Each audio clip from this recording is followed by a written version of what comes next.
नमस्कार दोस्तों, एक बार फिर हम लोग आज बात करेंगे। और जैसे मैंने पहले कहा कि हम लोग अक्सर रामायण, महाभारत, गीता में बहुत सारी लर्निंग है जिस पे बात करते जाएंगे। तो आज हम लोग बात करेंगे कि महाभारत क्यों हुई। क्या महाभारत सिर्फ कौरवों की उच्चाकांक्षाओं की वजह से हुई, या ऐसी 5 कौन सी बड़ी गलतियां थी जिनकी वजह से महाभारत हुई। तो पहली चीज, जैसे मैंने कहा, उच्चाकांक्षा। महाभारत सिर्फ कौरवों की उच्चाकांक्षा की वजह से नहीं हुई। मुझे लगता है ये उच्चाकांक्षा का खेल जब राजा शांतनु ने अपना दूसरा विवाह किया सत्यवती के साथ, वहां से शुरू हुई। और बिना ये सोचे समझे कि आने वाला समय हमारे हाथ में नहीं होता है, सत्यवती के पिता ने कहा कि मेरी पुत्री के ही पुत्र राजा बनेंगे। तो वहां से ये उच्चाकांक्षाओं का खेल शुरू हुआ। उसको क्या पता था कि उसके आने वाले पुत्र तो सब मर जाएंगे और एक दिन सिंहासन खाली हो जाएगा, लेकिन उसकी महत्वाकांक्षा इतनी ऊंची थी कि उसने उसको प्रकट किया। और उसके बाद ये उच्चाकांक्षाओं का खेल दुर्योधन तक चलता रहा।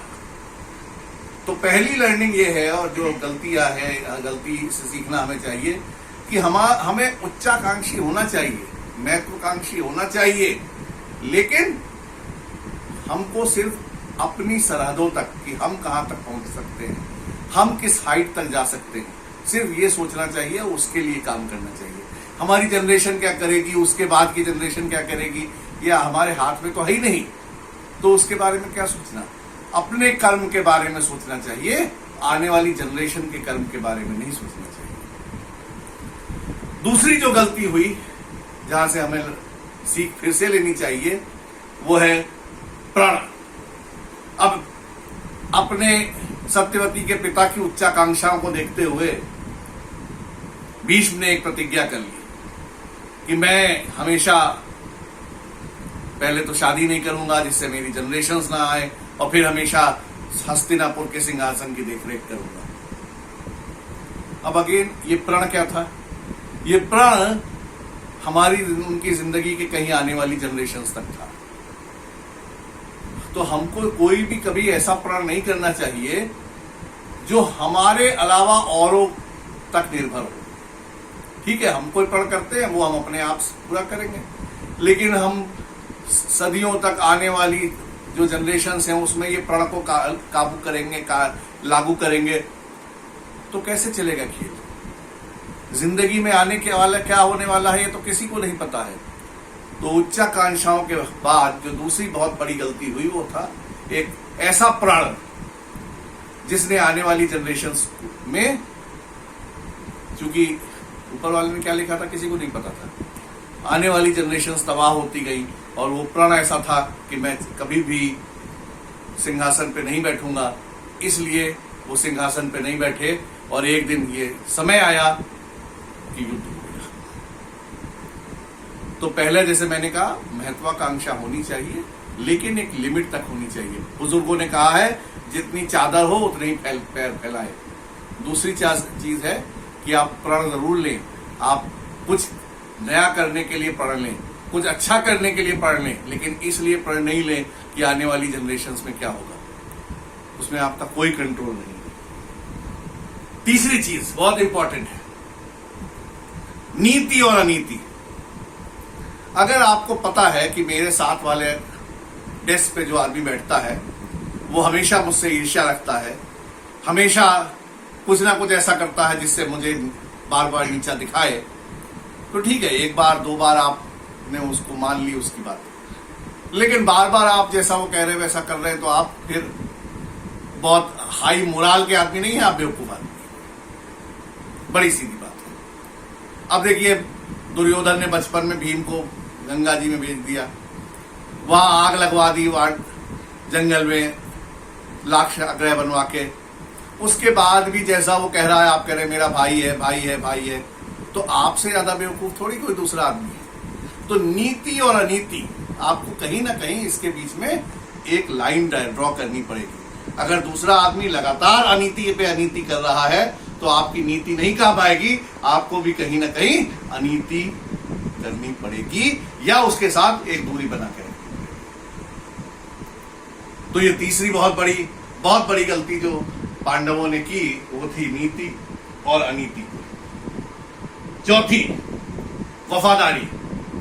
जैसे मैंने कहा कि भीष्म पितामह ने कहा मैं तो सिंहासन के प्रति वफादार हूं, तो जो भी होगा सिंहासन जैसा भी आदेश देगा वैसा होता रहेगा। तो द्रौपदी को भरी सभा में लाया गया और पितामह चुप बैठे रहे। तो क्या वफादारी ज्यादा इंपॉर्टेंट थी? ऐसे ही युधिष्ठिर अपने भाइयों को दांव पे लगाते रहे और भाई चुप रहे, तो भाइयों की क्या वफादारी युधिष्ठिर के प्रति ज्यादा जरूरी थी? तो हमारी निष्ठा वहां तक होनी चाहिए जहां तक निष्ठा सत्य के लिए है, लेकिन अगर निष्ठा असत्य के लिए हो जाती है तो निश्चित रूप से रण होके रहेगा। इसलिए निष्ठा को आप किसी चीज से नहीं बांधिए, निष्ठा को सत्य से बांधिए। अगर सत्य से निष्ठा को बांधेंगे तो कभी प्रॉब्लम नहीं आएगा। लेकिन जब निष्ठा को व्यक्ति के साथ बांध दिया जाता है, मैं किसी के साथ निष्ठावान हूं, वो कुछ भी करे तो मैं कहूं हाँ साहब आप बहुत अच्छा कर रहे हैं, तो ये गलत है। गलत को गलत कहने की एक आपके अंदर शक्ति होनी चाहिए। और ये चौथा कारण था कि ये युद्ध हुआ महाभारत। और पांचवी जो बड़ी इंपॉर्टेंट चीज है कि आप फिर से वही वाली बात आएगी, जीवन में किस किस को दांव पे लगाएंगे। आपने अपने भाइयों को दांव पे लगा दिया, बीवी को दांव पे लगा दिया, क्या आप ऐसा कर सकते हैं? क्या व्यक्ति कोई वस्तु है? ठीक है, आपने राज्य दांव पे लगाया, आपने लगा के चले जाते, लेकिन आपने भाइयों को भी दांव पे लगा दिया। तो हमको ये समझना पड़ेगा जीवन में कि मेरी लकीर कहां तक है। प्रॉब्लम तब आती है जब हम अपनी जिंदगी में अपनी लकीर नहीं समझ पाते हैं और हम सोचते हैं कि सारा दुनिया जो है मेरे आधिपत्य में है, मैं सम्राट हूं, मैं ही सब कुछ हूं, अहम ब्रह्मास्मि। और जब ये अहम ब्रह्मास्मि की बात मन में आ जाती है तो वही होता है जो महाभारत के युद्ध में हुआ। तो आज हालांकि कलयुग आ गया है और कलयुग में कई बार हमारे सामने इसी तरह की समस्याएं से आती हैं, जहां पे निष्ठाएं कुछ ना कुछ गलत करवाती रहती है, जहां नीति और अनीति में बहुत बार फर्क नहीं होता है, जहां महत्वाकांक्षाएं अपनी चादरों के नीचे निकल जाती हैं। ऐसे में हमको इसको रोकना होगा और इसको रोकने के लिए मैं फिर वापस जाऊंगा कि हमको वापस त्रेता युग में रामायण की तरफ जाना होगा, जहां राम का धैर्य था कि उन्होंने एक राज्य को अपने भाई के लिए छोड़ दिया और महाभारत में एक राज्य के लिए दो भाइयों में लड़ाई हो गई। तो एक बार फिर अगर हमको इस दुनिया को राम राज्य की तरफ ले जाना है तो हमें निश्चित रूप से त्रेता युग की तरफ जाना है। और अगर हम त्रेता युग में एक बार फिर चले गए, देश में फिर राम राज्य आ गया, तो हम में से हम हर एक आदमी सुखी है। नमस्कार दोस्तों, ये महाभारत के मुझे लगा कि 5 बहुत बड़ी गलतियां हैं जिनकी वजह से महाभारत हुआ। तो एक बार इस पे को देखिए, सोचिए इसके ऊपर कि हाँ शायद ऐसा सत्य था और हमको आज अपनी पीढ़ियों को इन आने वाली गलतियों से बचाना है। नमस्कार, जय हिंद।